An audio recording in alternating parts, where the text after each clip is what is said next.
Hello my dear students, आज हम लोग पढ़ाई करने वाले हैं एप्लीकेशन ऑफ गॉस लॉ की। एप्लीकेशन ऑफ गॉस लॉ के अंदर हम लोग मेनली आज सिलेंडर और इन्फिनिटी वायर का केस डिस्कस करने वाले हैं, जिसमें सिलेंडर में कंडक्टिंग सॉलिड, हॉलो या नॉन कंडक्टिंग हॉलो या नॉन कंडक्टिंग सॉलिड, इन 5 आर्टिकल्स की टोटल हम लोग बात करेंगे। तो मैं हेडिंग लगाने चला, electric field due to a infinity long wire। समझना, मेरे पास से कोई वायर है जिसपे क्या है, चार्ज डेंसिटी है, मींस उसके ऊपर चार्ज क्या है, फैला हुआ है। तो उसके ऊपर एक चार्ज डेंसिटी है। मैं आपको एक बात बताता हूं, हम लोग एक्सप्लेन कर चुके हैं इसके बारे में। चार्ज डेंसिटी में दोबारा से बता देता हूं। चार्ज डेंसिटी बेसिकली 3 प्रकार की होंगी, linear charge density, next one surface charge density, जिसको इसके बारे में डिटेल में सीखना है वो मेरा लेक्चर देख सकता है। Next one will be volume charge density. इसका मतलब होता है charge per unit length represent करते हैं लैम्डा से। इसका मतलब होता है charge per unit area represent करते हैं सिग्मा से। क्लियर? इसका मतलब होता है चार्ज पर यूनिट वॉल्यूम और रिप्रेजेंट करते हैं रो से। ये 3 बातें मैंने आपको बताई। 3 प्रकार से चार्ज फैला हो सकता है, किसी लेंथ के अलोंग, किसी के एरिया के अलोंग, या किसी के एरिया के ऊपर, या किसी के वॉल्यूम के ऊपर। ठीक है, तो इसको हटाता हूं। अब इस आर्टिकल को हम लोग कैरी करते हैं। ये चार्ज डेंसिटी मैंने इसलिए बताई, जरूरत पड़ने पे हम रिप्लेस करेंगे। और चार्ज डेंसिटी तीनों की तीनों कैसी है, यूनिफॉर्मली। ये मैंने जब आपको डेंसिटीज के बारे में बताया था तो भी मैंने बताया था कि हमारे सिलेबस में जो डेंसिटीज है वो यूनिफॉर्म ही रहने वाली है। हर पर यूनिट लेंथ में चार्ज की वैल्यू सेम, हर पर यूनिट एरिया में चार्ज की वैल्यू सेम, हर पर यूनिट वॉल्यूम में चार्ज की वैल्यू क्या है, सेम। अब मेरे पास ये कोई एक लेंथ से, ये मेरे पास एक कोई वायर है, और इस वायर पे, इस वायर की जो लेंथ है वो इनफाइनाइट है। क्लियर? पहले विजुअलिटी चेक कर लो एक बार। इस वायर की लेंथ इनफाइनाइट है। ओके, यहां नीचे इनफाइनाइट दिख नहीं रहा मगर मैंने बना दिया, दैट्स ओके। और अब मेरे को कैलकुलेट करना है क्या, इलेक्ट्रिक फील्ड। लेट्स से किसी इस पॉइंट पे कैलकुलेट करना है इलेक्ट्रिक फील्ड। इस तरीके से इस पे चार्ज फैला हुआ है, बोलो। तो आपको मैंने बताया हम क्या कर रहे हैं, application of Gauss law. Application of Gauss law की बात कर रहे हैं, जिसके अंदर हमने पहला आर्टिकल ड्राइव करने जा रहे हैं। किसी लॉन्ग वायर की वजह से कितना इलेक्ट्रिक फील्ड बनेगा इस पॉइंट पे। लेट्स से इस पॉइंट का नाम कोई क्या है, पी है। मैंने आपको बताया अभी, जहां पे हम क्या करते हैं, इलेक्ट्रिक फील्ड निकालते हैं, वहां एक पॉइंट चार्ज लाते हैं ताकि डायरेक्शन पता चल जाए। तो ये होगा डायरेक्शन ऑफ इलेक्ट्रिक फील्ड, बोलो। और मैंने आपको बताया ये यूनिफॉर्म चार्ज है, बोलो। ये यूनिफॉर्म चार्ज है, यूनिफॉर्म चार्ज डेंसिटी का केस है। मतलब चार्ज कैसा है, कॉन्टिन्यूअस चार्ज सिस्टम का है। तो इसके ऊपर इलेक्ट्रिक फील्ड या इलेक्ट्रिक फ्लक्स निकालने के लिए मुझे क्या करना पड़ेगा, इसको कवर करना पड़ेगा, मींस गॉसियन सरफेस बनानी पड़ेगी। याद आया? गॉसियन सरफेस बनाएंगे, उसके अंदर जो फ्लक्स कंट्रीब्यूट करेगा, उसी से जो फ्लक्स से जो फील्ड बन जाएगा वही हमारा आंसर हो जाएगा। अरे बोलो भाई, क्लियर? तो मैं बनाने चला। मतलब ये इन्फिनिटी लॉन्ग वायर है, इसको कवर करने के लिए या इसको ढकने के लिए मैं क्या बनाऊं, अगर मैं एक इन्फिनिटी लॉन्ग सिलेंडर बना दूं, like that. Clear? Like that. ये भी कैसा होगा, इन्फिनिटी, बोलो। इन्फिनिटी लॉन्ग मैंने सिलेंडर से कवर कर दिया। क्या आपके पास कोई और आइडिया है इसको कवर करने का? बिल्कुल नहीं बन सकता।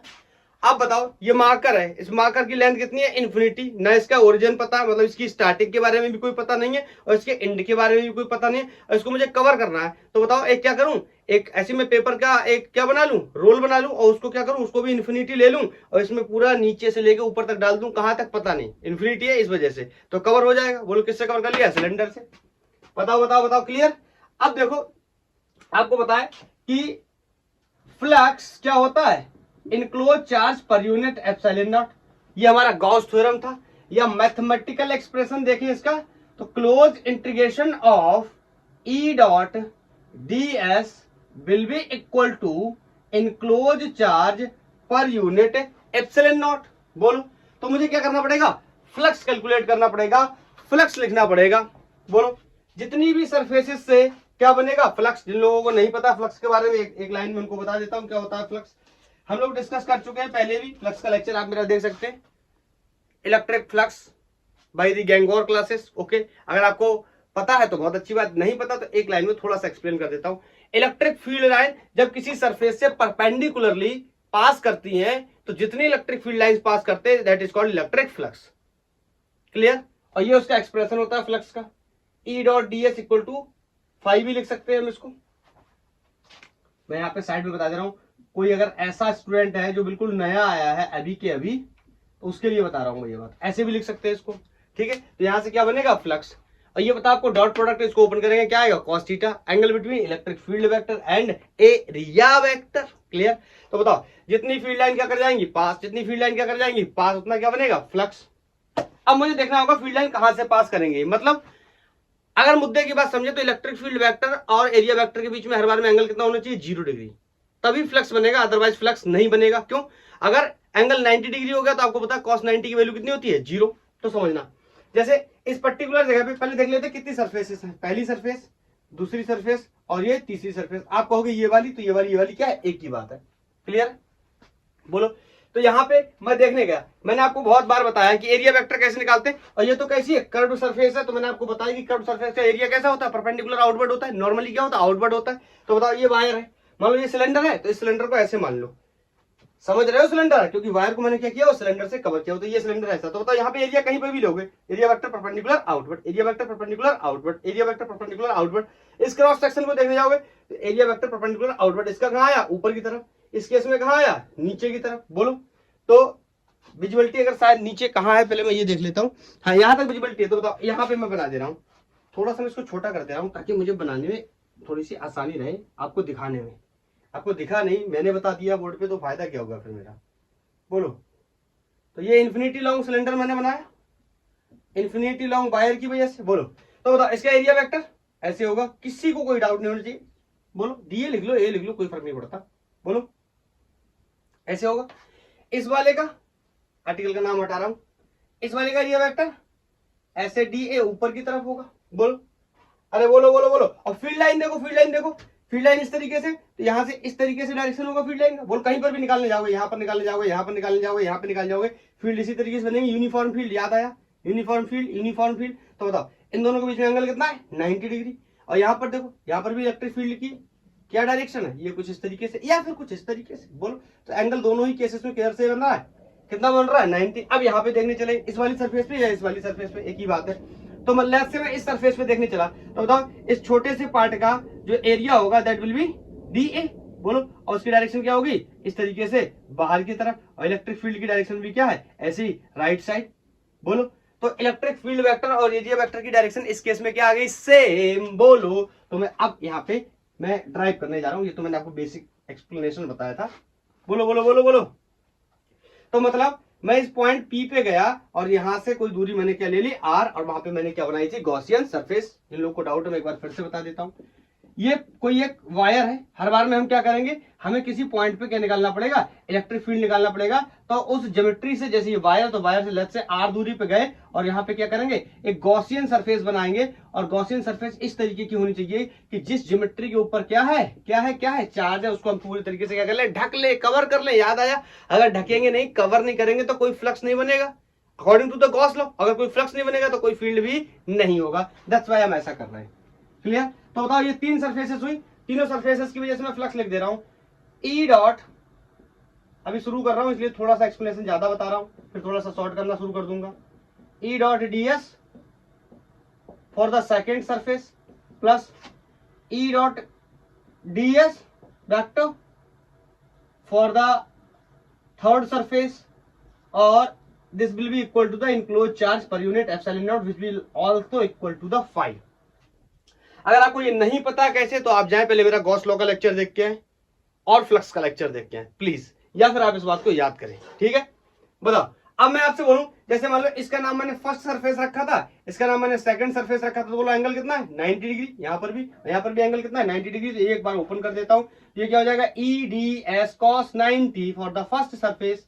बोलो, फॉर द सेकंड सरफेस, इस सरफेस के लिए भी क्या हो जाएगा, EDS cos 90, बोलो यहां पे भी एंगल 90 डिग्री, यहां पे भी एंगल 90 डिग्री, बोलो नेक्स्ट EDS cos 0, देखो यहां पे साफ सुथरा यहां पे बना देता हूं, ये डायरेक्शन है किसका, इलेक्ट्रिक फील्ड का, और कोई भी कंपोनेंट काटेंगे, ये छोटा सा लेफ्ट से काटा, इसका एरिया क्या है डीए, तो इसका एरिया क्या होगा परपेंडिकुलर ऐसे नॉर्मल बाहर की तरफ, बोलो राइट साइड में, तो ये दोनों एक दूसरे के क्या हो गया पैरेलल, और पैरेलल हो गया तो एंगल कितना हो गया 0 डिग्री, तो मैंने यहाँ पे क्या रख दिया 0 will be equal to enclose charge per unit epsilon naught, मैं चार्ज को क्या करता हूँ सर्कल कर देता हूँ इनक्लोज चार्ज को, ओके सबको पता है इसके बारे में, ये क्या हो गया 0, ये भी क्या हो गया 0, बोलो फर्स्ट और सेकंड सरफेस के लिए फ्लक्स कितना हो गया 0, सिर्फ किसके लिए बच्चा, इसके लिए, that will be EDS will be equal to enclose charge per unit epsilon not. बोलो अब मैं आपसे एक प्रश्न पूछना चाहता हूं, मैं बार बार उन चीजों को इंटीग्रेशन के बाहर कर लेते हैं जो क्या होते हैं कांस्टेंट, बताओ किसी भी पॉइंट चार्ज के लिए इलेक्ट्रिक फील्ड की वैल्यू हमेशा क्या होती है KQ/R², बोलो, और इसकी डेंसिटी कैसी है, इसकी डेंसिटी कैसी है लीनियर चार्ज डेंसिटी, मतलब हर एक इक्वल लेंथ में चार्ज की वैल्यू क्या है इक्वल होने वाली है, लेकिन हम तो इसकी लेंथ के बारे में जानते नहीं क्योंकि ये क्या है इनफाइनाइट है, तो लेट्स से हम बोल दे रहे हैं कि हम काम कर रहे हैं सिर्फ और सिर्फ L लेंथ के सिलेंडर पे, वैसे तो ये इंफिनिटी है, बोलो अभी मैं थोड़ा सा साफ करके यार रेडियस वगैरह बना देता हूं, बताओ हम काम कर रहे हैं किस पे, इंफिनिटी लेंथ का सिलेंडर है लेकिन हम L लेंथ पे काम कर रहे हैं, इंफिनिटी लेंथ का वायर जिसका रेडियस या जो सिलेंडर हमने गॉसियन सरफेस में बनाया इसका रेडियस क्या है कैपिटल R है, एक सेकंड, छोटा R लिया तो छोटा ही R ले लेते हैं, ठीक है यहां पे छोटा R लिया हुआ है, क्लियर, बोलो क्लियर है, आगे डिस्कस करें।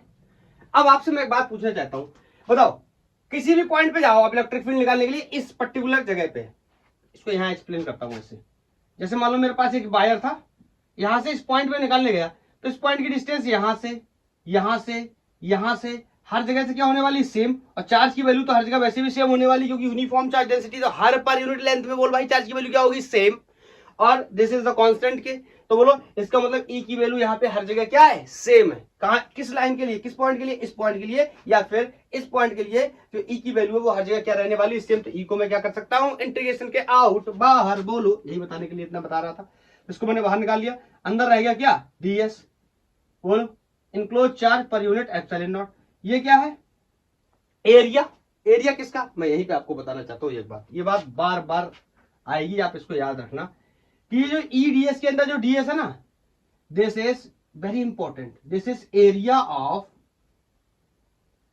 गॉसियन सरफेस, वरना आप कंफ्यूज हो जाओगे आगे चल के, अभी ये बहुत सिंपल केस है तो आप गलत कर सकते हो, ये आया भी नहीं सही से, यहां कहीं बता देता हूं यार, ये DS जो है ये वाला DS, this is area of Gaussian surface, very important, आगे चल के नहीं तो आपको प्रॉब्लम होने वाली है। और ये चार्ज क्या है, ये चार्ज किसी भी ज्योमेट्री पे किसी भी बॉडी पे रेगुलर ऑब्जेक्ट पे फैला होगा, जैसे ये वायर पे फैला है, कभी सिलेंडर पे फैला होगा, तो ये डिपेंड करेगा कि चार्ज डेंसिटी किस टाइप की है, 3 प्रकार की चार्ज डेंसिटी हमने सीख ली, तो यहां पे जब हटाने जाऊंगा तो एक्चुअल में जो लेंथ आने वाले हैं, जो एरिया आने वाले हैं, जो वॉल्यूम आने वाले हैं, उन पे एक्चुअल में जितने पे चार्ज फैला होगा उसी वैल्यू को लूंगा मैं, शायद ये बात अभी नहीं समझ में आ रही होगी, आएगी आगे चल के आएगी, लेकिन ये वाली एरिया हमेशा कौन सी लेनी, गॉसियन सरफेस की, तो बताओ मैंने जो गॉसियन सरफेस ड्रॉ किया ये क्या था एक सिलेंडर, ये क्या था एक सिलेंडर, सिलेंडर का एरिया सबको पता कितना होता है 2πr/L, मैंने यूनिट लेंथ पे काम किया, ये L लेंथ ले ली मैंने कोई, बोलो अब बताओ यहाँ चार्ज डेंसिटी कौन सी लगने वाली है, lambda equal to charge per unit length, इसमें किसी को कोई डाउट नहीं होना चाहिए क्योंकि चार्ज किसके लॉन्ग फैला, बोल भाई लेंथ के लॉन्ग फैला है, तो यहां से चार्ज की value lambda times of L, visibility yes, तो यहां रख दूं, बोलो यहाँ पे चार्ज कितना लग सकता हूं lambda into L upon epsilon not, यहाँ L से L क्या हुआ मर गया, और यहां से E की वैल्यू आ गई lambda upon 2πr epsilon not, this is the electric field due to a wire, बोलो this is the electric field due to a wire at the distance R, और भी एक दो चीजें देख लेते हैं, जैसे अगर प्रोपोर्शनलिटी देखी जाए डिस्टेंस के साथ तो E is inversely proportional to the R। ध्यान से देखो, लैम्डा क्या है कांस्टेंट, 2 क्या है कांस्टेंट, पाई क्या है कांस्टेंट, एप्सिलॉन नॉट क्या है कांस्टेंट, R क्या है वेरिएबल। R यहां पर भी हो सकता है, यहां पर भी हो सकता है, यहां पर भी हो सकता है, और भी आगे हो सकता है। बोलो तो ये डिस्टेंस के साथ इलेक्ट्रिक फील्ड कैसे वेरी कर रहा है, इनवर्स रिलेशन के साथ वेरी कर रहा है। तो अगर मुझे इसका ग्राफ बनाना हो, किसका, electric field versus distance graph का, तो बताओ जैसे जैसे R की वैल्यू बढ़ेगी वैसे वैसे E की वैल्यू क्या होगी, कम होगी। अरे यहां से तो इनवर्स रिलेशन में तो दिख रहा है ना। और जैसे जैसे R की वैल्यू घटेगी वैसे वैसे E की वैल्यू क्या करेगी, बढ़ेगी। तो बोलो मैं कह दूं R की वैल्यू अगर मिनिमम है, ध्यान से सुनना मेरी बात, R की वैल्यू अगर क्या है, मिनिमम है, R की वैल्यू मिनिमम है, तो बताओ फील्ड की वैल्यू क्या होगी, मैक्सिमम फ्रॉम दिस रिलेशन। बोलो, और आप R की वैल्यू मिनिमम 0 मत कर देना, क्योंकि जो आपने गॉसियन सरफेस बनाया है, जो सिलेंडर आपने लिया उस सिलेंडर का रेडियस कभी भी 0 नहीं हो सकता। हाँ, बहुत छोटा सा सिलेंडर हो सकता है, वो अलग बात है, ठीक है। तो ये E क्या हो जाएगा, मैक्सिमम। तो बताओ बाई एक्सिस पे कौन है, इलेक्ट्रिक फील्ड। तो इलेक्ट्रिक फील्ड की मैक्सिमम वैल्यू मान लो यहाँ कहीं से स्टार्ट किया, उसके साथ साथ क्या होगा, जैसे जैसे हम आगे जाएंगे बोलो R की वैल्यू क्या होगी, बढ़ेगी। मतलब यहां से यहां गए, यहां गए, यहां गए, यहां गए, यहां गए, यहां गए, यहां गए, R की वैल्यू क्या होगी, बढ़ती जाएगी। तो फील्ड की वैल्यू क्या होगी, घटती जाएगी। देखो देखो देखो देखो, लाइक दैट। बोलो यहाँ क्या है, E is inversely proportional to R। क्या ये कभी एक्स एक्सिस को कट करेगा, नहीं करेगा। क्यों, क्योंकि एक्चुअल में R कभी इंफिनिटी होगा नहीं और E की वैल्यू कभी 0 होगी नहीं, तो ये कभी भी कट नहीं करेगा। तो ये इस तरीके का ग्राफ बनने वाला है। बोलो क्लियर है, I think should be clear. Then this is the result of the electric field due to a infinity long wire. बोलो क्लियर है, कोई डाउट तो नहीं, आप समझ गए ना। इस वाले और इस वाले जो फेस था उसकी वजह से फील्ड 0 क्यों हो गया, क्योंकि यहाँ पे एरिया वेक्टर परपेंडिकुलर आउटवर्ड। बोलो यहाँ पे फील्ड वेक्टर इस तरीके से था, क्योंकि ये पॉजिटिवली चार्ज वायर है, तो इससे इलेक्ट्रिक फील्ड लाइन ऐसे निकलेंगी। अब ये बात आपको क्लियर नहीं पता कैसे निकलेंगे इलेक्ट्रिक फील्ड लाइन, तो आपको मेरा इलेक्ट्रिक फील्ड का लेक्चर देखना पड़ेगा। भैया हम लोग बिल्कुल लास्ट में डिस्कस कर रहे हैं, ठीक है। ये ऑलमोस्ट लास्ट टॉपिक है इलेक्ट्रोस्टैटिक्स का, क्या कि गॉस एप्लीकेशन, गॉस लॉ का एप्लीकेशन। तो इसमें सब कुछ लगने वाला है। तो आई होप आप पहले पूरा अच्छे से सारे लेक्चर्स को कवर करो, like electric field lines, electric flux and Gauss law. उसके बाद ही तो ये समझ आएगा ना एप्लीकेशन कब समझ आता है। आप बताओ किसी चीज का एप्लीकेशन कब समझ आएगा, जब उस चीज के बारे में जानकारी होगी, ठीक है ना। तो मैंने ये बता दिया, यहाँ इलेक्ट्रिक फील्ड वेक्टर ऐसा, एरिया वेक्टर यहाँ दोनों के बीच में एंगल 90 डिग्री, ऐसे ही यहाँ पे एरिया वेक्टर कुछ इस तरीके से, इलेक्ट्रिक फील्ड कुछ इस तरीके से, तो दोनों के बीच में एंगल क्या है, 90 डिग्री। अब हटा रहा हूं, अब निकालने चला मैं एक सिलेंडर की वजह से। बोलो next article is electric field due to a conducting hollow cylinder. Next is electric field due to a conducting hollow cylinder. अभी मैं एक ही हेडिंग लगा रहा हूं, इसका रिजल्ट ड्राइव करने के बाद मैं कुछ बातें आपको और भी बताऊंगा। तो अब की मेरे पास इस बार मेरे पास कौन है, बोलो इस बार मेरे पास एक कौन क्या है, सिलेंडर है। बोलो सिलेंडर है और हॉलो है और कंडक्टिंग भी है। तो बताओ आपको पता है कंडक्टर्स की खास बात क्या होती है कि चार्ज कंडक्टर्स के कहां पाया जाता है, सरफेस पे पाया जाता है। बोलो, और ये तो हॉलो है, इसके अंदर मास तो है नहीं। अरे बोलो समझ रहे हो ना, ये घर में लगा हुआ है पानी वाला पाइप नहीं होता, ये उस तरीके का है, अंदर कोई मास नहीं है। तो बताओ चार्ज कहां होगा, सरफेस पे फैला होगा। तो सबसे पहला सवाल कि अगर मुझे चार्ज डेंसिटी का यूज करना पड़ा तो बताओ मैं कौन सी करूंगा, लीनियर करूंगा, सरफेस करूंगा या वॉल्यूम करूंगा। तो ऑफकोर्स सरफेस करने वाला हूं, क्योंकि इसके अंदर वॉल्यूम है नहीं, अंदर मास नहीं है। बोलो तो अंदर कोई चार्ज नहीं है, तो वॉल्यूम का यूज नहीं कर सकते। और ये 2D ऑब्जेक्ट है, या अगर कहीं लैम्डा का इस्तेमाल क्यों नहीं कर सकते, तो ये 1D ऑब्जेक्ट नहीं है, लेंथ के लॉन्ग चार्ज नहीं फैला, इसमें चार्ज किसमें फैला हुआ है, एरिया में। क्लियर।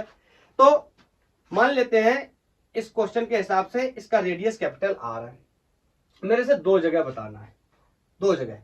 पहला, एक पॉइंट ऐसा लो जो R is greater than R। इसका मतलब समझ गए, R is greater than R का मतलब है outside to the hollow cylinder, hollow cylinder से क्या करना है, बाहर लेना है कोई एक पॉइंट। तो लेट्स से ये हॉलो सिलेंडर का एक्सेस हो गया, यहां से ये कोई पॉइंट P है, इस पॉइंट P पे R डिस्टेंस पे ये पॉइंट P ले लिया मैंने, और इसकी वैल्यू कितनी ले ली R। देखो R क्या है, रेडियस ऑफ हॉलो सिलेंडर से क्या है, बड़ा, तो दिख भी रहा है बड़ा। तो आप बताओ इस पॉइंट पे मुझे क्या बता रहा है, इलेक्ट्रिक फील्ड। तो सबसे पहले आप बताओ, अब देखो फील्ड लाइन तो बनेंगे इस तरीके से। अब ये आइडिया आपको सबको हो चुका है, ये इस तरीके से फील्ड लाइन बनेगी, बोलो ये डायरेक्शन होगा फील्ड लाइन का, बोलो ऐसे इस साइड में भी होगा, ऐसे इस साइड में भी होगा। तो मैं इसके बारे में ज्यादा एक्सप्लेनेशन ना करूं तो भी कोई प्रॉब्लम नहीं, बोलो। और जिस पॉइंट पे बताना है क्या इलेक्ट्रिक फील्ड, उसको क्या करना पड़ेगा, उस ज्योमेट्री को क्या करना पड़ेगा, कवर करना पड़ेगा, तभी हम बता सकते हैं। अगर हम कवर नहीं करेंगे तो बोलो फ्लक्स क्या हो जाएगा, जीरो। और फ्लक्स हो गया जीरो तो E dot D S will B also zero. इसका मतलब E डॉट डी एस अगर क्या हो गया, जीरो हो गया, तो एरिया तो आपको पता कभी किसी का जीरो हो नहीं सकता। अगर कोई बॉडी है तो उसके अंदर एरिया होगा, तो ये क्या ही जीरो हो जाएगा, इलेक्ट्रिक फील्ड। इसीलिए बार बार हम बोलते हैं कि इस पॉइंट को हमें क्या करना पड़ेगा, कवर करना पड़ेगा। तो इसके अबाउट बताओ ये क्या बनानी पड़ेगी, गॉसियन सरफेस। तो बताओ कैसी बनेगी गॉसियन सरफेस। अरे सिलेंडर को कवर करने के लिए सिलेंडर से बेहतर और क्या हो सकता है, बोलो। हमें किसी सिलेंडर को कवर करना है, लेट्स से ये कोई हॉलो सिलेंडर है, इस सिलेंडर को कवर करना है, तो इसके ऊपर एक सिलेंडर और रख दे, एक पतला पाइप, उसके ऊपर एक मोटा पाइप, बेहद सबसे बेस्ट है। तो बताओ यहां पे मैं इसको कवर कर देता हूं लाइक दिस। तो मैंने ऐसे कवर कर दिया, ओके, तो ये ऐसे कवर हो गया, बोलो। अब फिर से तीन सरफेसेस हैं, फर्स्ट सरफेस, सेकंड सरफेस और थर्ड सरफेस। इन तीनों सरफेसेस से हमें क्या देखना पड़ेगा, फ्लक्स देखना पड़ेगा। और बताओ इस वाली सरफेस का जो क्रॉस सेक्शन एरिया, ये वाला एरिया, इसका परपेंडिकुलर आउटवर्ड, और ये वाला नीचे वाला परपेंडिकुलर, ऐसे करके परपेंडिकुलर इनवर्ड। कोई ऐसा तो नहीं जो सोच रहा है ये क्या कर रहा है, ये ऐसे क्या कर रहा है मैंने बताया ना एरिया कैसे निकालते हैं, क्या ऐसे राउंड करके निकालते हैं, नहीं पता तो एरिया वाला लेक्चर देखो। अब बहुत डिस्कस करना है यहाँ पे, बहुत प्रॉब्लमेटिक हो जाएगा। तो बताओ इसके एरिया का डायरेक्शन ऐसे हो गया परपेंडिकुलर ऊपर की तरफ, बोलो इलेक्ट्रिक फील्ड का डायरेक्शन ये होगा, दोनों के बीच में एंगल कितना होगा, 90 डिग्री। ऐसे यहाँ पर ये हो गया क्या, एरिया वेक्टर का डायरेक्शन, और ये हो गया इलेक्ट्रिक फील्ड वेक्टर का डायरेक्शन, एंगल हो गया कितना, 90। तो इस वाले फेस की वजह से और इस वाले फेस की वजह से, या इस वाले एरिया की वजह से और इस वाले एरिया की वजह से फील्ड कितना हो गया, फील्ड कितना हो गया, या ऐसे बोले फ्लक्स कितना हो गया, जीरो। तो फील्ड भी कितना हो गया, जीरो। Clear clear clear. और इस जगह किसी जगह पे बताओ, यहाँ पे काटा कोई क्या छोटू सा एरिया, तो एरिया की डायरेक्शन क्या होती है, परपेंडिकुलर आउटवर्ड। बोलो किस केस में, अगर कोई कर्व सरफेस है तो ऑफकोर्स परपेंडिकुलर आउटवर्ड, नॉर्मली बाहर की तरफ, बोलो। और ये क्या है, डायरेक्शन ऑफ एरिया वेक्टर, और यही डायरेक्शन क्या है, फील्ड वेक्टर का। इस केस में एंगल कितना हो गया, बोलो 0 डिग्री, बोलो। तो क्या इन दोनों का लिखूं, एक बार लिख दूं, E dot D S first surface, E dot D S for second surface, E dot D S for third surface will be equal to enclose charge per unit epsilon naught, या विल बी इक्वल टू 5। सारी बातें एक ही है, इस वाले face का 0 हो जाएगा। अभी ये भी एक्सप्लेन किया था, तो अब इसमें ज्यादा एक्सप्लेनेशन नहीं देंगे, एंगल 90 सबको पता है। इस वाले केस का बच्चा तो ये हो गया E डी एस कॉस, बोलो बोलो बोलो कितना, 0। कॉस कितना हो गया, 0, will be equal to enclose charge per unit epsilon naught. फिर से सेम कहानी है, इस पॉइंट पे यहां से लेके हर बार में डिस्टेंसेस क्या होने वाली है, सेम होने वाली है। बोलो तो इलेक्ट्रिक फील्ड क्या होने वाला है, कांस्टेंट। इलेक्ट्रिक फील्ड को क्या निकाल लेता हूं बाहर, अंदर कौन रहेगा, डीएस, इधर क्या है, enclose charge per unit epsilon not, यहाँ ई। बताओ बताओ बताओ बताओ। मान लेता हूं इस सिलेंडर का जो लेंथ है वो एल है, रेडियस कैपिटल आर बना हुआ है, ये जहां से बनाया ये क्या है, स्मॉल आर है। मैंने बार बार आपको बताया ये डीएस है, ये क्या है, एरिया। ये एरिया कौन सा होगा, हमेशा हमेशा गॉसियन सरफेस का एरिया।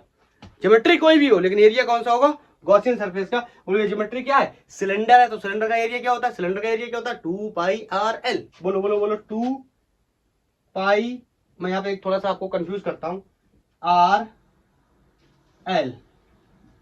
मैं आपसे प्रश्न पूछना चाहता हूं, यहाँ पे कौन सा वाला आर, छोटा वाला आर या बड़ा वाला आर। देखो यहाँ पे ये कैपिटल आर है जो कि रेडियस किसका है, रेडियस किसका है, जो सिलेंडर हमने लिया उसका रेडियस है। और ये स्मॉल आर है, ये जो रेडियस है ये किसका रेडियस है, ये उस सिलेंडर का रेडियस है जो हमने ड्रॉ किया है क्या, गॉसियन सरफेस। तो बोलो मैं कौन सा रेडियस लूं, यहाँ पे स्मॉल आर लूं या कैपिटल आर लूं। सर अभी अभी आपने बताया था कि ये जो एरिया होता है ये गॉसियन सरफेस का एरिया होता है, तो गॉसियन सरफेस का रेडियस इस कंडीशन में स्मॉल आर है, तो मैं यहाँ क्या लेने वाला हूं, स्मॉल आर लेने वाला हूं। बोलो मेरे एक एक स्टूडेंट को, एक एक बच्चे को एकदम से क्लियर होना चाहिए। बोलो अब बताओ यहाँ पे किस तरीके की चार्ज डेंसिटी है। ऑफ कोर्स यहाँ पे सरफेस चार्ज डेंसिटी है, that will be sigma equal to charge per unit area. तो मैं यहाँ पे लिख सकता हूं charge equal to sigma into area. बस यही से मुझे एक बात और पूछनी है आपसे, एरिया एक्सपोज करना है, एरिया लिखना है। बताओ क्या लिखूं एरिया? आप कहोगे अभी अभी तो लिख के आए एक एरिया, तो क्या फिर से लिखोगे एरिया? यस, यही मैं आपसे पूछना चाहता हूं, क्या लिखूं एरिया? यहां पर भी एरिया था, ये भी एरिया। ध्यान से सुनना, ये इसके बारे में थोड़ा सा आपको डिटेल में बता देता हूं, नहीं तो आप बार बार कहीं गलती ना करें। तो ये जो एरिया हो, लेंथ हो, एरिया हो, वॉल्यूम हो, ध्यान से सुनना। Lambda equal to charge per unit length, sigma equal to charge per unit area, या rho equal to charge per unit volume. ध्यान से सुनना, चाहे लेंथ हो, चाहे एरिया हो, चाहे वॉल्यूम हो, जब मैं चार्ज डेंसिटी को रिप्लेस करने जाऊंगा, तीन ही बातें हो सकती हैं, या तो लेंथ हो सकता है, या एरिया हो सकता है, या वॉल्यूम हो सकता है। लेकिन जो भी होगा यहाँ पे इधर लेंथ, एरिया या वॉल्यूम, यह वो वाला होगा जहां पे एक्चुअल में चार्ज फैला होगा। ये क्या है? एक्चुअल में चार्ज फैला होगा। मतलब मैंने गॉसियन सरफेस तो ये ड्रॉ किया है, लेकिन इस गॉसियन सरफेस पे कोई भी चार्ज फैला हुआ बाहर तो नहीं है। चार्ज कितने पे फैला है? इस रेडियस, इस अंदर वाले सिलेंडर पे, जिसका रेडियस कितना है? Capital R. तो अगर मुझे लिखना हो, फिर से वही बात है, एरिया क्या होता है? 2 पाई आर एल होता है। तो मैं आपसे पूछना चाहता हूं, यहां पे स्मॉल आर रखूं कि कैपिटल आर रखूं? यही अभी मैंने यहां पे पूछा था। तो यहां तो मैंने क्लियर कर दिया कि हमेशा गॉसियन सरफेस का एरिया लेंगे, जो हमने क्या किया है, गॉसियन सरफेस ड्रॉ किया, उसका जो रेडियस होगा वही लेंगे। लेकिन यहां पर अगर मुझे एरिया लिखना है, एक लाइन बढ़ा दूं क्या? एक लाइन बढ़ा दूं, यहाँ पे sigma into area upon epsilon not लिख लेता हूं एक बार, फिर ई इंटू 2 पाई आर एल इंटू सिग्मा। अब बताओ इस एरिया की जगह क्या रखना है? अगर एरिया है या लेंथ है या वॉल्यूम है, कुछ भी है, तो ये हमेशा वो वाला रखना है जिसमें एक्चुअल में चार्ज फैला हुआ है। क्लियर? एक्चुअल में चार्ज फैला हुआ है। एक्चुअल में चार्ज फैला हुआ है सर, इसका मतलब क्या? धीरे धीरे ये बात भी समझ आ जाएगी। तो यहां पे मैं लेने चला, तो ये क्या हो जाएगा? 2 pi capital R into L upon epsilon not. Capital R क्यों लिया सर आपने? एक्चुअल में बताओ, एक्चुअल में चार्ज किस पे फैला हुआ है? इस सिलेंडर पे, जिसका रेडियस कितना है? Capital R. तो जो एरिया लेने जाऊंगा तो उसमें कौन सा रेडियस आएगा? जिसमें क्या होगा? वो वाला रेडियस आएगा जिसमें एक्चुअल पे, जिस रेडियस पे क्या है? चार्ज फैला हुआ है। बोलो क्लियर? ओके। तो यहां से जो मर रहा है उसे मार देंगे, 2 पाई से 2 पाई मर गया। कुछ गलत तो नहीं हो रहा? नहीं, सही है। और ये एल से ये एल मर गया। यहां बचा कौन? छोटू आर। यहां से इलेक्ट्रिक फील्ड की वैल्यू हो गई, इलेक्ट्रिक फील्ड की वैल्यू हो गई सिग्मा। यहां बचा क्या? कैपिटल आर अपॉन, यहां बचा क्या? स्मॉल आर और एप्सिलॉन नॉट। क्लियर? क्लियर? मैं एक सेकंड रिजल्ट को चेक कर लूं। ओके, कुछ गलती ना हो। ओके, बिल्कुल ठीक है। अगर प्रोपोर्शनलिटी की बात करूं, आपको क्लियरली दिखाई दे रहा है। फिर से प्रोपोर्शनलिटी की बात करूं तो E is inversely proportional to R। बोलो कोई दिक्कत? मैं इस रिजल्ट को यहां लिख लेता हूं, क्योंकि हम लोगों ने एक ही तो केस डिस्कस किया है, अभी एक केस हम लोगों को और भी डिस्कस करना है। आप बोलोगे सर कौन सा केस? अरे भाई हमने बाहर तो निकाल लिया ना, बाहर तो निकाल लिया, अब अंदर भी निकालेंगे। तो मैं इस फोटो को साफ कर रहा हूं, फिर से बना रहा हूं। मतलब मैंने निकाल लिया इलेक्ट्रिक फील्ड ऐसे पॉइंट पे जो सिलेंडर के बाहर था। अब जो सिलेंडर हमने लिया था, उस सिलेंडर के अंदर का पॉइंट अगर हो तो क्या हो? बोलो। ये सिलेंडर का रेडियस है कैपिटल आर, सिलेंडर कंडक्टिंग है और हॉलो भी है। हॉलो नहीं भी होता तो भी कोई बात नहीं, चार्ज हमेशा सरफेस पे ही होता। अगर कौन सा होता? कंडक्टिंग होता। धीरे धीरे कुछ बताने की कोशिश कर रहे हो? हाँ बताऊंगा। लेट्स से इस बार ये नोटेड है। ओके, इस बार मैं क्या कर रहा हूं? इलेक्ट्रिक फील्ड का कैलकुलेशन करने जा रहा हूं। कहां? अंदर। अंदर कहां? उस हॉलो सिलेंडर के अंदर। ये हॉलो सिलेंडर के अंदर लेट्स से मैंने ले लिया, ये कोई एक पॉइंट है पी। तो बताओ, आपको पता है इस पी पॉइंट पे निकालने के लिए सबसे पहले मुझे क्या करना पड़ेगा? गॉसियन सरफेस बनाना पड़ेगा। तो बना लेता हूं एक बार। क्या? गॉसियन सरफेस ऐसे बना के बता देता हूं। ज्यादा लेंथी नहीं कर रहा, बना लिया, बोलो। और लिखने चला, फिर से कितनी सरफेसेस हैं, 1 2 और ये 3 सरफेसेस हैं, तो 3 एरिया है, 3 एरिया के लिए 3 बार फ्लक्स लिखना पड़ेगा। बोलो बोलो बोलो। और इनका आंसर तो आपको पहले से पता है, ये डीएस, ये फील्ड, तो ये पहला, और ये हो गया ई डी एस कॉस 90 लिख दूं, अब तो कोई डायरेक्ट प्रॉब्लम नहीं होनी चाहिए। ये दूसरे वाले के लिए ये कितना हो गया, ई डी एस कॉस, बोलो भाई कितना, 90। इस वाले के लिए कोई प्रॉब्लम नहीं होनी चाहिए, इस वाले के लिए बोलो। फिर से लिखने जाऊं तो इसका एरिया काटूं, बोलो इस एरिया का डायरेक्शन कैसे होगा, ऐसे बाहर की तरफ, और फील्ड का ऑफकोर्स बाहर की तरफ, तो दोनों के बीच में एंगल कितना है, 0 डिग्री। मतलब ये हो गया E D S cos 0 will be equal to enclose charge per unit epsilon naught, यही किसके बराबर हो जाएगा, फ्लक्स के। तो ये तो हो गया 0, ये हो गया 0, बचा कौन, एक सेकंड हेडिंग लगाना भूल गया मैं, हेडिंग लगा देता हूं। कौन सा कर रहे हैं, when small R is less than R. दूसरा केस, स्मॉल आर ये लिया मैंने, रेडियस स्मॉल आर, और स्मॉल आर क्या है, कैपिटल आर से छोटा, तभी तो अंदर आएगा ना, मतलब इनसाइड की बात कर रहे हैं, इनसाइड दी हॉलो सिलेंडर। अरे बोलो यार, ये तो बहुत छोटी छोटी बातें, इनके लिए तो आप माइंड नहीं कर सकते ना, करेंगे नहीं मेरे अच्छे विद्यार्थी। बोलो enclose charge per unit epsilon not.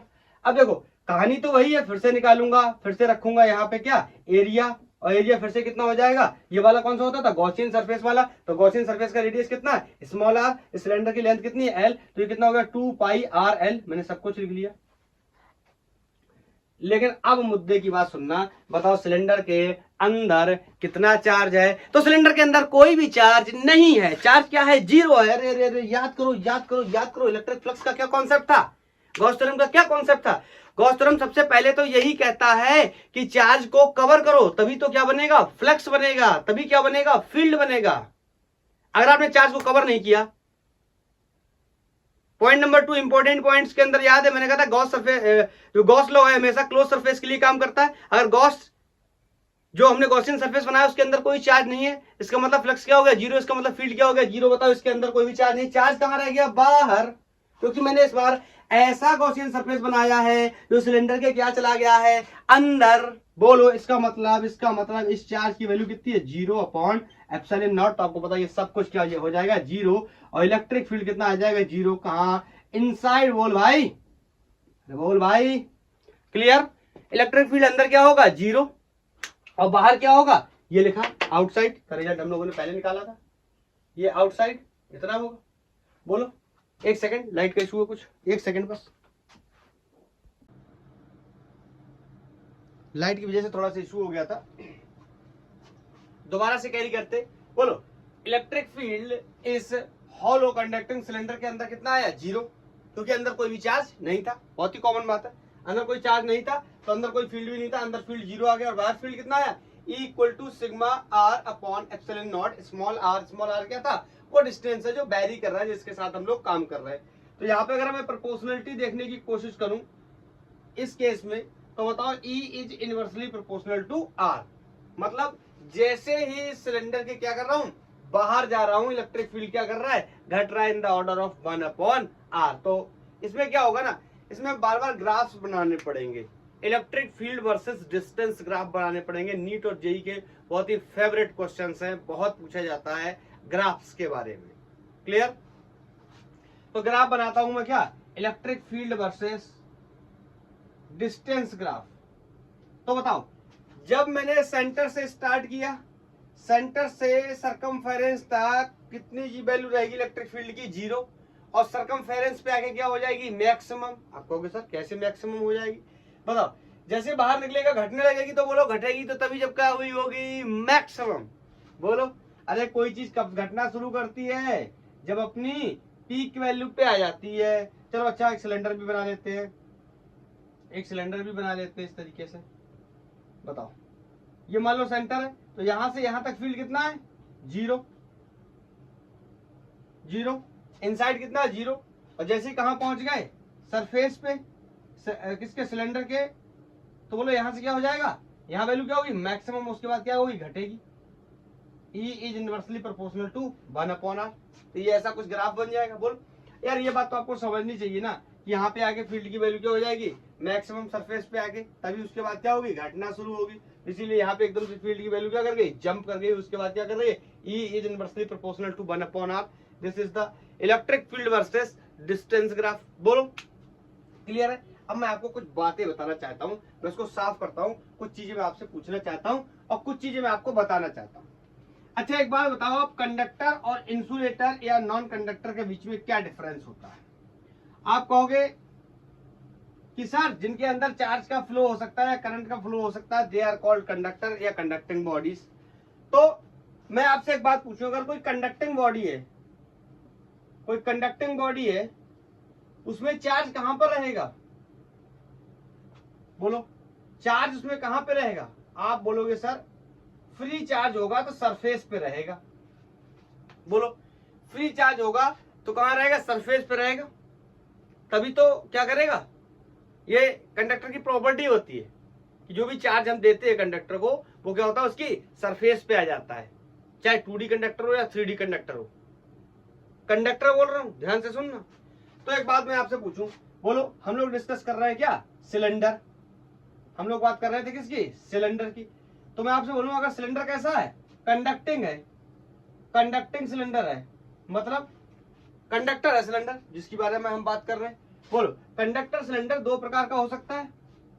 एक हो सकता है कैसा, एक हो सकता है हॉलो, जिसकी हम बात कर रहे हैं हॉलो सिलेंडर, और दूसरा हो सकता है सॉलिड सिलेंडर। लेकिन इन दोनों का बिहेवियर चार्ज के प्रति सेम होगा। क्यों? अगर ये हॉलो सिलेंडर है लाइक दिस, अगर ये हॉलो सिलेंडर है तो जब मैं इसको चार्ज दूंगा कहां आ जाएगा, कहां रहेगा, सरफेस पे, अंदर रहने वाला नहीं, क्योंकि कोई मास ही नहीं है। बोलो और अगर ये सॉलिड सिलेंडर है, लेट्स से इसको मैंने इस तरीके से सॉलिड सिलेंडर बना लिया, और जब मैं इसको चार्ज दूंगा तो इसका चार्ज भी कहां आ जाएगा, सरफेस पे आ जाएगा। सर क्या कहना चाहते हो? एक बात बताना चाहता हूं आपको, बहुत ही इंपॉर्टेंट बात बताना चाहता हूं। बोलो तो मैं चाहे इलेक्ट्रिक फील्ड सॉलिड सिलेंडर की वजह से निकालूं, चाहे हॉलो सिलेंडर की वजह से निकालूं, रिजल्ट क्या आने वाला, बोलो रिजल्ट क्या आने वाला, सेम। आप कहोगे क्यों, क्यों सेम क्यों आने वाला है? तो मैं बताऊंगा कि सेम इसलिए आने वाला है। बोलो ये हॉलो सिलेंडर लिया था मैंने, कहां, सरफेस पे चार्ज था। बोलो यहां पर भी चार्ज क्या होगा, सरफेस पे होगा, तो इसके लिए इंटरनली कितना आया था, 0। इसके लिए भी इंटरनली कितना आ जाएगा, 0। अरे बोलो भाई इसके लिए भी इंटरनली 0 आ जाएगा, भले ये सॉलिड सिलेंडर है, क्योंकि इसके अंदर कोई भी चार्ज नहीं होगा। कंडक्टर के चार्ज हमेशा कहां होता है, सरफेस पे होता है। बोलो और ये हॉलो है, यहाँ पे तो सरफेस पे रहना ही रहना, अंदर मास ही नहीं है। बोलो एक बात और सुनना, अगर नॉन कंडक्टिंग, मैं इसको हटाता हूँ ठीक है, कुछ ये रिजल्ट लिखा रहने देता हूँ, ये रिजल्ट एक्चुअली मुझे याद नहीं, मैं भूल जाता हूँ। अपॉन 2 एप्सिलॉन नॉट, यही था, यही था ना, ओके देख लेना आप लोग। लोग कहेंगे आप भूल जाते हो, यस मैं भूल जाता हूँ, या अच्छे शब्दों में बोलूं तो मैं याद नहीं करता हूं। आई लाइक टू डिराइव, मैं जल्दी से ड्राइव कर लेता हूं, मेरी प्रैक्टिस है बहुत ज्यादा, इस वजह से। आपको क्या करना चाहिए, मेरे हिसाब से आपको भी ड्राइव करना चाहिए।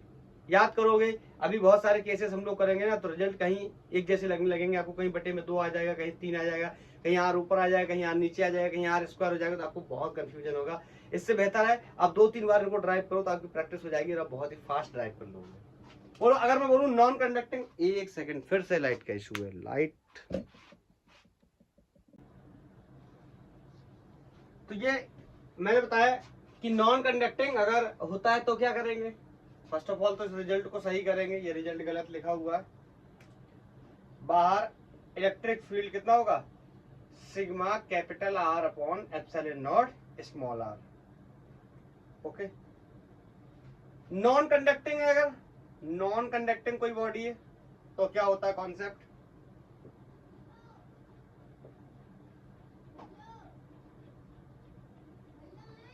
नॉन कंडक्टिंग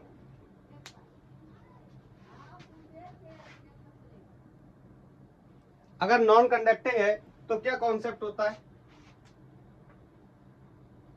देखो मैंने आपको बताया कि जब भी कोई कंडक्टिंग बॉडी है, कोई कंडक्टर है, तो चार्ज हमेशा उसके कहां होता है, सरफेस पे होता है। लेकिन नॉन कंडक्टर के केस में चार्ज सरफेस पे नहीं होता है, अगर चार्ज को अंदर डाल दिया जाए तो चार्ज अंदर ही रहता है, मतलब अगर एरिया है तो एरिया के अंदर रह सकता है, वॉल्यूम के अंदर रह सकता है। बोलो तो इसकी प्रॉपर्टी होती है, इसमें क्या था, चार्ज सरफेस पे आ जाता था, लेकिन इसके चार्ज कहां होता है, इनसाइड रहता है। बोलो और नॉन कंडक्टर में भी अगर सिलेंडर की बात करें तो दो प्रकार का हो सकता है, हॉलो सिलेंडर और सॉलिड सिलेंडर। बोलो, सॉलिड सिलेंडर। मैं आपसे एक बात पूछूं कि ये है सॉलिड सिलेंडर, और अगर इसको चार्ज दूंगा तो चार्ज कहां चला जाएगा? पूरा इसके वॉल्यूम में चला जाएगा, अंदर। बोलो, सॉलिड है, नॉन कंडक्टिंग है, तो चार्ज कहां चला जाएगा? अंदर। लेकिन अगर ये हॉलो सिलेंडर है, बोलो, अगर ये हॉलो सिलेंडर, तो अंदर कोई मास तो है नहीं, तो चार्ज फिर भी कहां रहने वाला है? सरफेस पे ही रहने वाला है। मेरी बात समझ रहे? अगर नॉन कंडक्टिंग भी है लेकिन हॉलो है तो भी चार्ज कहां रहेगा? सरफेस पे, क्यों? अंदर कोई भी मास नहीं है। लेकिन अगर सॉलिड है तो अंदर मास है, तो अंदर चार्ज भी हो जाएगा। बोलो, तो अंदर कहां चला जाएगा? चार्ज। मैं एक बात आपको ये बताना चाह रहा था, ये जो रिजल्ट मैंने ड्राइव किया ना, अब ये पूरी कैलकुलेशन को साफ करता हूं, एक मुद्दे की बात बताता हूं आपको। मैंने हेडिंग लगाया था कि electric field due to a conducting hollow sphere. तो ये जो वैल्यू है E इनसाइड, अंदर इलेक्ट्रिक फील्ड की वैल्यू 0 और बाहर इलेक्ट्रिक फील्ड की value sigma capital R upon epsilon naught R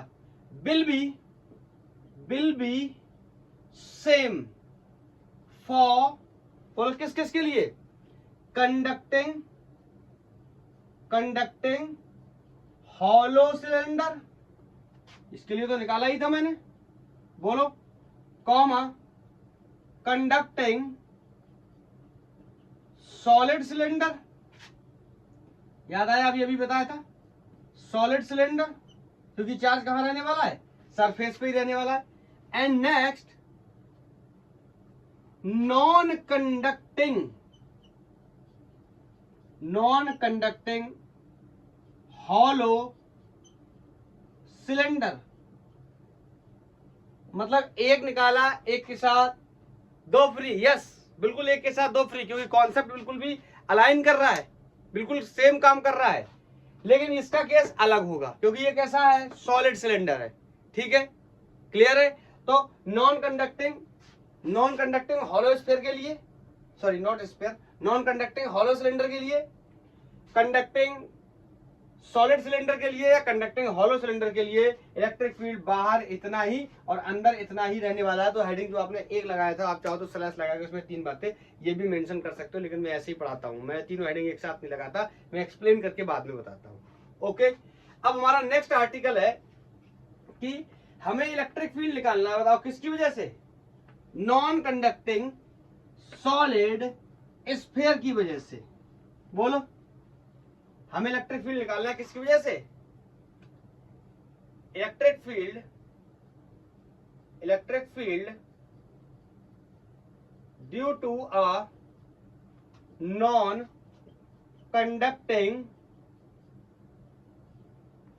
conducting solid cylinder. Sphere मेरे मुंह से निकला था, स्फीयर की भी बात करेंगे, नेक्स्ट लेक्चर में करेंगे स्फीयर की बात। तो बताओ, यहां पे एक बात हमारे लिए गिवन होगी, या आप ऐसे मान के चल सकते हो। बताओ, सॉलिड है, सिलेंडर है, तो कैसी बॉडी होगी? 3D बॉडी होगी। तो अंदर मास भरा हुआ है, चार्ज अंदर भरा हुआ होगा, इसका मतलब चार्ज कहां होगा? चार्ज कहां होगा? वॉल्यूम के अंदर। बोलो, तो इसका मतलब ये बात गिवन है, ये बात गिवन है कि जो डेंसिटी है वो कैसी है? यूनिफॉर्म, मतलब हर पर यूनिट वॉल्यूम में चार्ज की वैल्यू क्या होगी? सेम। हर पर यूनिट एरिया में चार्ज की वैल्यू क्या होगी? सेम। हर पर यूनिट लेंथ में चार्ज की वैल्यू क्या होगी? सेम। कब तक? जब तक क्वेश्चन हमसे कहता रहेगा कि यूनिफॉर्म डेंसिटी का केस है। वैसे तो नॉर्मली +2 के सिलेबस में यूनिफॉर्म ही रहने वाली है डेंसिटी किसी भी बॉडी की, जो चार्ज डेंसिटी है तो हमेशा यूनिफॉर्म रहने वाली है। लेकिन स्पेशली जेई मेंस या एडवांस के लिए, स्पेशली फॉर एडवांस, क्या होता है कि वो डेंसिटी को भी वेरिएबल कर लेते हैं, तो उसके लिए हम नेक्स्ट लेक्चर में डिस्कस करेंगे। आज हमारी जो डेंसिटी है वो कांस्टेंट ही रहने वाली है। बोलो, तो मेरे पास एक ये सॉलिड सिलेंडर है। बोलो, ये मेरे पास एक सॉलिड सिलेंडर है, ये मेरे पास एक सॉलिड सिलेंडर है। मैं थोड़ा सा इसको छोटा करके बना लेता हूं ताकि आपको क्लियर विजिबल रहे। बताओ सॉलिड सिलेंडर है और वो भी कैसा है, सॉलिड सिलेंडर वो भी कैसा है, नॉन कंडक्टिंग है। तो बताओ नॉन कंडक्टिंग है तो इसके अंदर चार्ज होगा, अरे बोलो बोलो बोलो। तो थोड़ा सा इस तरीके से इसके अंदर चार्ज भर लेता हूं, बोलो इसके अंदर चार्ज होगा, बोलो इसके अंदर चार्ज होगा। इसका रेडियस लेट से, इसका रेडियस कोई क्या है, कैपिटल आर है, बोलो बोलो बोलो बोलो बोलो, इसका रेडियस कोई कैपिटल आर है। बताओ इसके अंदर चार्ज भरा होगा। और अगेन हमसे दो बातें कही जाएंगी कि एक बार बाहर बताओ, तो पहले बाहर वाला केस डिस्कस कर लेता हूं।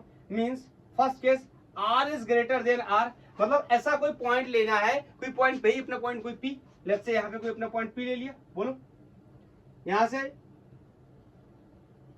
आर डिस्टेंस पे ये कोई पॉइंट के ले लिया पी। तो आपको पता है इस पॉइंट पे ऐसे तो बता नहीं सकता इलेक्ट्रिक फील्ड, क्या करूंगा इस पॉइंट से कवर करते हुए एक ऐसी ज्योमेट्री बनाऊंगा ताकि ये चार्ज क्या हो जाए, उसके अंदर आ जाए। Means I am talking about the Gaussian surface, we are going to draw the Gaussian surface. तो क्या होगा बेहतर सिलेंडर से, अगर उसी के ऊपर सिलेंडर बना दिया जाए, इसका मतलब थोड़ा सा इधर कर लेता हूं, इसका मतलब मैं यहां पे बनाने चला एक सिलेंडर, बताओ तो ये इस तरीके से इसको क्या कर लेगा, कवर कर लेगा। और इस सिलेंडर की रेडियस कितनी हो गई, स्मॉल आर, जो मैंने बाद में बनाया इसका नाम क्या है, गॉसियन सरफेस है। गॉसियन सिलेंडर जो बनाया R, small R is greater than R, का मतलब हम कहां से बात कर रहे हैं, outside, outside to the solid cylinder. Solid में भी कौन सा है, नॉन कंडक्टिंग। ये बात एक बार लिख दी है, बार बार नहीं लिखेंगे, ठीक है। तो बताओ क्या होता है, वही हमारा पुराना कॉन्सेप्ट, ई डी एस, ई vector dot D S vector. बताओ फिर से कितनी सरफेसेस है, तीन, एक एक ये है, एक दो है, और ये तीसरा सरफेस है। तो बताओ यहाँ पे वही पुरानी कहानी, यहाँ पे एरिया वेक्टर इस तरीके से ऊपर की तरफ होगा, ये फील्ड इस तरीके से होगा, इन दोनों के बीच में एंगल 90 डिग्री होगा। फिर से सेम कहानी है, यहाँ इलेक्ट्रिक फील्ड ऐसे होगा, एंगल 90 डिग्री होगा, ये एरिया वेक्टर होगा। यहाँ कहीं काट के निकालेंगे क्या, एक छोटा सा एरिया डी ए, तो यहाँ इलेक्ट्रिक फील्ड की डायरेक्शन सेम होगी, यहाँ एंगल कितना होगा, 0 डिग्री होगा। तो ये पहले सरफेस पे फ्लक्स कितना हो जाएगा, 0, बार बार डिस्कस कर रहे हैं हम लोग यही बात। दूसरे सरफेस पे भी फ्लक्स कितना हो जाएगा, 0, और तीसरे सरफेस पे कुछ ना कुछ फ्लक्स की वैल्यू आएगी, उसी को हम लोग क्या कर लेंगे, कैलकुलेट कर लेंगे। Will be equal to enclose charge per unit epsilon naught, या यही किसी के बराबर होता है, फ्लक्स के बराबर। बोलो ये वाली वैल्यू 0 हो गई, तो समझदार हो चुके हो, इतना ज्यादा बताने की जरूरत नहीं है। बोलो अंदर ई डॉट डी एस या ई डी एस को खोल दिया, क्या हो गया, कॉस थीटा, एंगल दोनों के बीच में कितना है, 0 डिग्री का, will be equal to enclose charge per unit epsilon not. बोलो आपको पता है यहां से लेके यहां तक कहीं पे भी चला जाऊं, ये आर डिस्टेंस क्या रहने वाली है, सेम। और पॉइंट चार्ज के लिए आपको पता है वैल्यू कितनी होती है इलेक्ट्रिक फील्ड की, के क्यू अपॉन आर स्क्वायर, के कांस्टेंट है, क्यू सेम है। क्यू आपको कैसे सेम है, यूनिट चार्ज पे काम कर रहे हैं, मतलब डिफरेंशियल चार्ज पे काम कर रहे हैं, या आप इसको पूरा एक सेंटर पे भी मान सकते हैं, इसका भी कॉन्सेप्ट होता है, आगे चल के बताएंगे इसके बारे में नेक्स्ट लेक्चर में।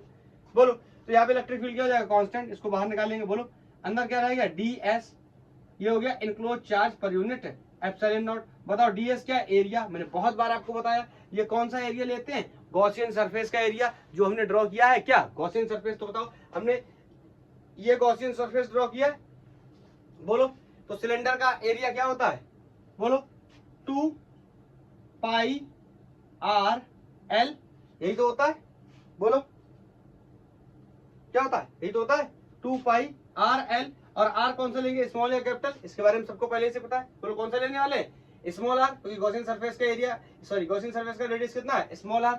बोलो यहाँ पे अगर मैं डेंसिटी की बात करूं तो कौन सी डेंसिटी होगी, ऑफ कोर्स, बोलो क्लियर है, यहाँ पे रो होगी, रो का मतलब चार्ज पर यूनिट वॉल्यूम की बात करने वाले, क्योंकि ये कैसा है 3D ऑब्जेक्ट है, सॉलिड है, तो इसके अंदर मास भरा हुआ है। तो बोलो यहाँ से चार्ज की वैल्यू कितनी हो जाएगी, रो टाइम्स ऑफ वॉल्यूम। सिलेंडर का वॉल्यूम कितना होता है, बोलो सिलेंडर का वॉल्यूम लिख देंगे और यहाँ पे वैल्यू को लगा के इक्वेट कर देंगे और यहाँ से आंसर निकालने की कोशिश करेंगे। बोलो लगा देंगे सारी वैल्यूज को, बताओ क्या रखेंगे। अब इसमें बताना ही क्या है, तो इसका सिलेंडर का जो वॉल्यूम होता है कितना होता है, पाई आर स्क्वायर एच, यही होता होगा आई थिंक। बोलो pi r square H, H is the height of the cylinder.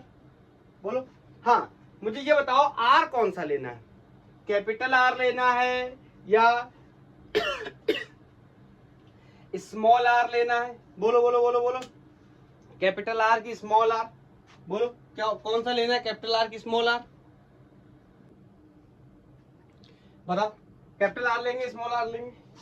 एक बार हाँ, यहाँ पे ये चीज चेंज कर लो, पाई आर स्क्वायर एच की जगह एल कर लो, एक जैसा लगेगा ना। हमने हाइट इसकी क्या ले रखी है, स्मॉल एल ले रखी है, तो यहाँ पे कैपिटल आर लेने वाले मैंने आपको बताया था क्या, कौन सा यहाँ पे कौन सा एरिया या कौन सा लेंथ या कौन सा वॉल्यूम लेते हैं? हमेशा वो वाला लेंथ एरिया या वॉल्यूम लेते हैं जिसपे क्या होता है, एक्चुअल में चार्ज डिस्ट्रीब्यूटेड होता है। तो बोलो यहाँ पे किस पे डिस्ट्रीब्यूटेड है, एक्चुअल में कैपिटल आर का जो रेडियस है उसी के ऊपर डिस्ट्रीब्यूटेड है, तो उसी के अंदर उसी का जो वॉल्यूम बने या उसका जो एरिया बने। बोलो क्लियर है? तो यहाँ पे वैल्यू रख देता हूँ कितना, rho pi r square L upon epsilon not, यहाँ पाई से पाई चला गया, अरे ये क्या कट गया, आर पता नहीं कैसे काट दिया, यहाँ पाई से पाई चला गया, एल से एल मर गया, और कुछ नहीं बस।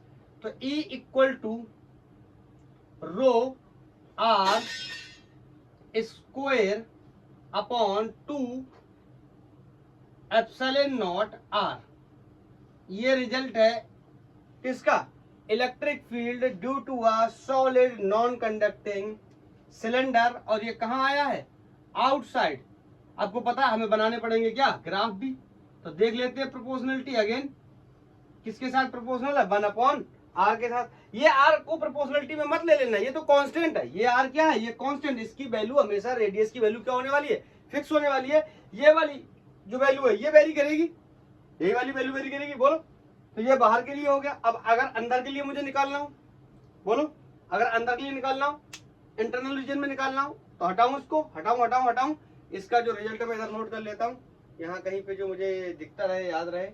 ई outside is rho are square upon 2 epsilon not R. बोलो, अब हटाता हूं इसको। अब मैं बात करूं अगर अंदर की बात करूं, मैं इस फोटो को भी हटाता हूं, दोबारा से बनाऊंगा। अब मैंने यहां पे फिर से एक सॉलिड नॉन कंडक्टिंग सिलेंडर लिया है, सॉलिड नॉन कंडक्टिंग सिलेंडर लिया है। ये इस तरीके से एक सॉलिड नॉन कंडक्टिंग सिलेंडर है। अब बताओ इसके अंदर चार्ज भरा हुआ है, ऑफकोर्स भरा हुआ होगा, बोलो, क्योंकि कैसा है, नॉन कंडक्टिंग है, नॉन कंडक्टर के अंदर चार्ज रहता है। बोलो क्लियर है? तो यहां पे मैंने बना लिया।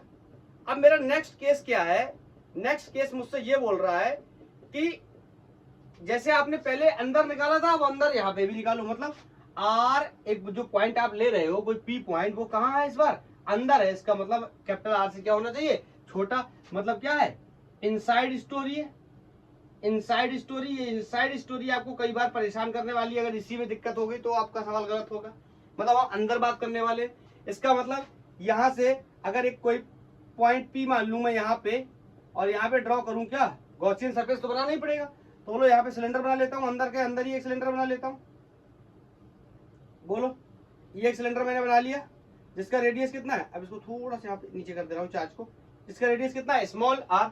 तो सबसे पहले आपको पता है इस साइड के लिए, इस साइड के लिए 0 होगा, वो कहानी बार बार नहीं लिख रहा मैं। अब सीधे डायरेक्ट जहां पे फ्लक्स मौजूद है उसी के लिए लिख रहा हूं, E vector dot D S vector will be equal to enclose charge per unit epsilon naught which will be equal to the 5 flux. बोलो, तो यहां से अगेन इलेक्ट्रिक फील्ड हर जगह डिस्टेंस क्या है, सेम है, डिस्टेंस क्या है, सेम है, तो इलेक्ट्रिक फील्ड क्या होगा, सेम। तो ई कहाँ आ जाएगा, बाहर। और बार बार मैंने आपको बताया ये इंटीग्रेशन कर देंगे किसका, डीएस का। और एंगल भी अब बताने की जरूरत नहीं, चलो एक बार बता देता हूँ।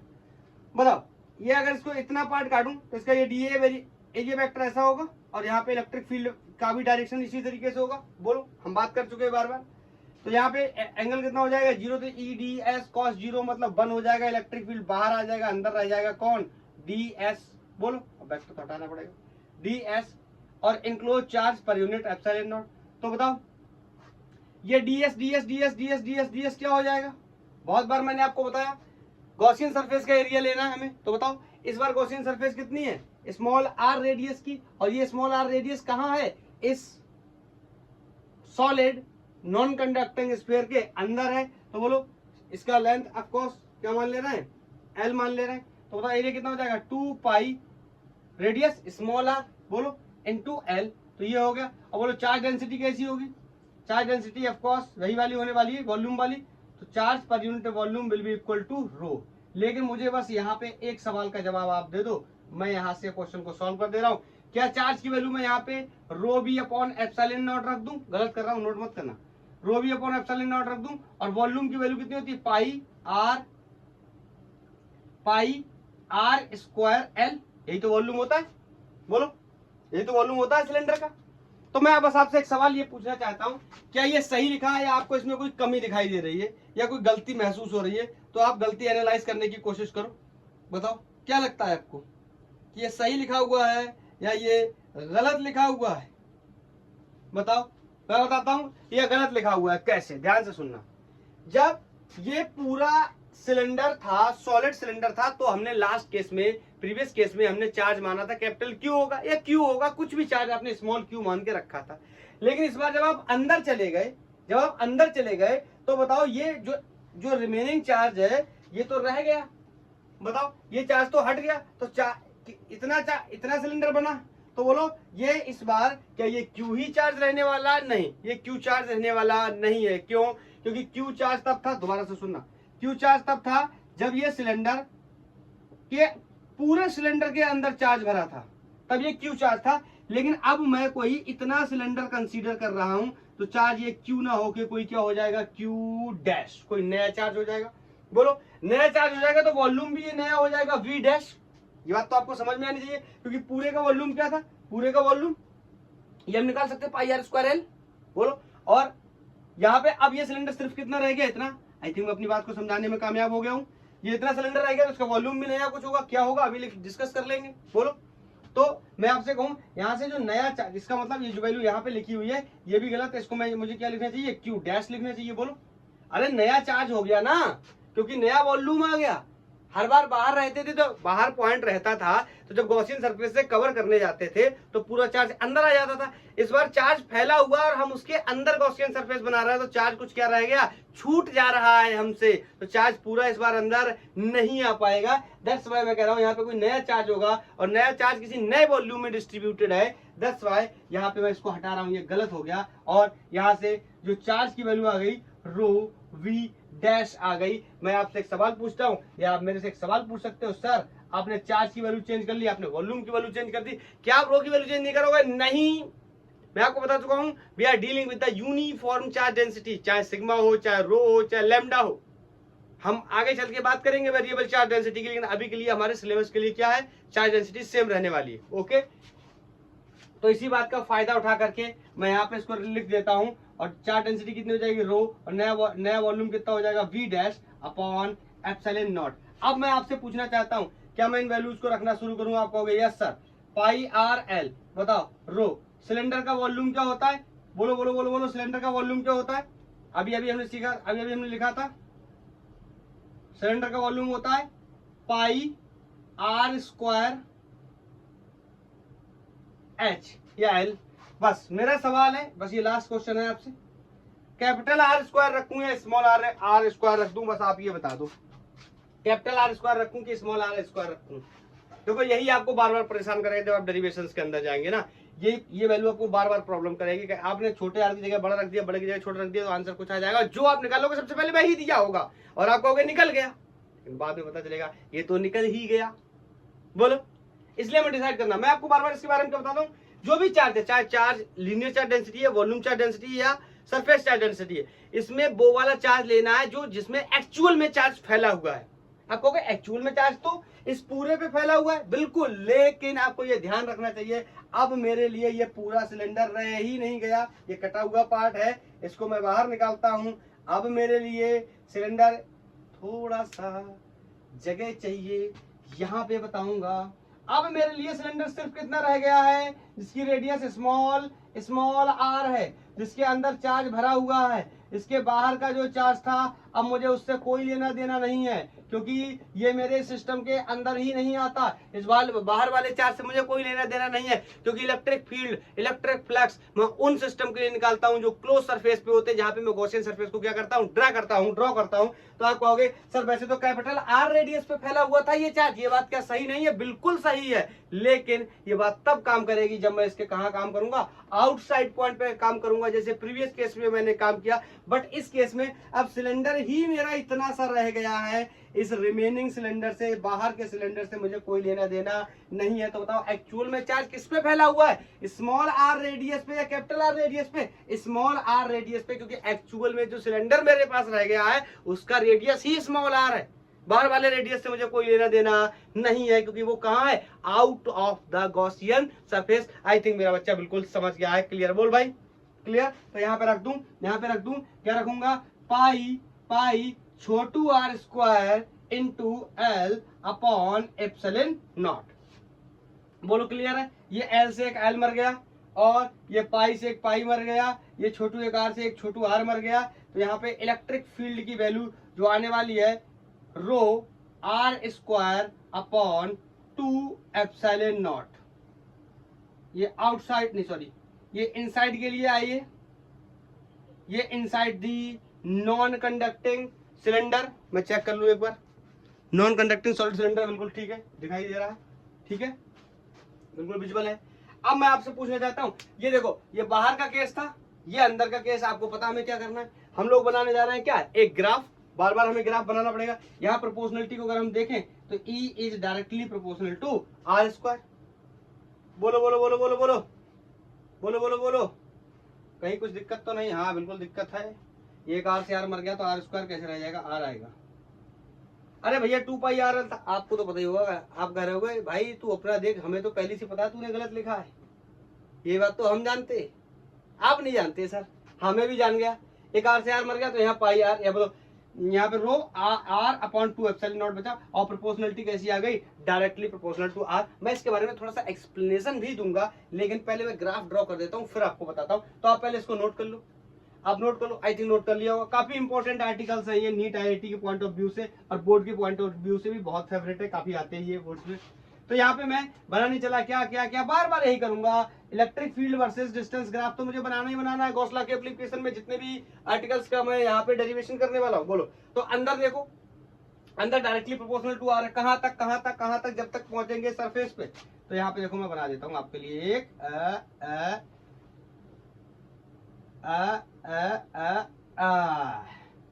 बना दिया मैंने। कौन, एक सॉलिड सिलेंडर। इसमें मास भर देता हूँ थोड़ा, यहाँ पे सब में भर देता हूँ। यहाँ पे ग्राफ बनाऊंगा इसलिए थोड़ा सा नहीं भर रहा हूँ। बोलो, डायरेक्टली प्रोपोर्शनल टू आर है, आपको पता है ये y equal to mx plus c का केस है, इंटरसेप्ट 0 है। बोलो, y proportional to the x है, इसका मतलब ये ग्राफ कैसा होता है, स्ट्रेट लाइन। कुछ लोग सोच रहे हो पता नहीं कौन सी भाषा में बोल रहा है, फिर से लाइट का इशू है। 1 सेकंड आप वेट करो, बस ओनली 1 सेकंड। समझते, लाइट चली गई थी। बोलो, यहाँ पे directly proportional to the R है। बोलो, इनसाइड रीजन में directly proportional to the R है। ये ग्राफ बना रहा था, फिर से लाइट चली गई थी, बहुत ही ज्यादा लाइट का इशू हो रहा है।